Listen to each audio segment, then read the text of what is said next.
Well, unfortunately, whether we like it or not, it will be still dominated by oil and gas and coal. I would say 75 to 80%. And there will be some new ways to try to get some renewables, but I think still be a very dominated oil, coal, and natural gas industry. But this is a very difficult question. If I think back 30 years ago, what we thought would happen today, everything has been different.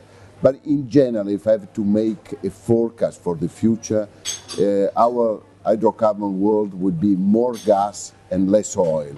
I think that gas is prevailing in the competition between the two hydrocarbons.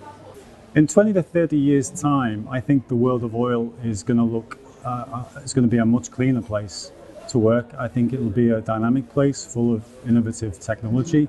I think it has to develop in that way because as we all know, resources are becoming more difficult to find. Extracting hydrocarbons from the subsurface is ever more challenging. And more importantly, I think the industry has to place a better emphasis, a stronger emphasis on well integrity.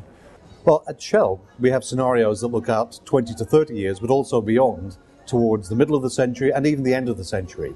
And so I can see a world in which energy consumption is going to grow significantly, probably by 80% out to 2050, 2060. But there are different ways that can grow. I think you'll see a lot more natural gas. In fact, by 2030, natural gas could be the largest single primary energy source in the world. In 20 or 30 years from now, there's still a lot of oil. Maybe it goes then to the kind of peak level of production, but there will especially a lot more natural gas.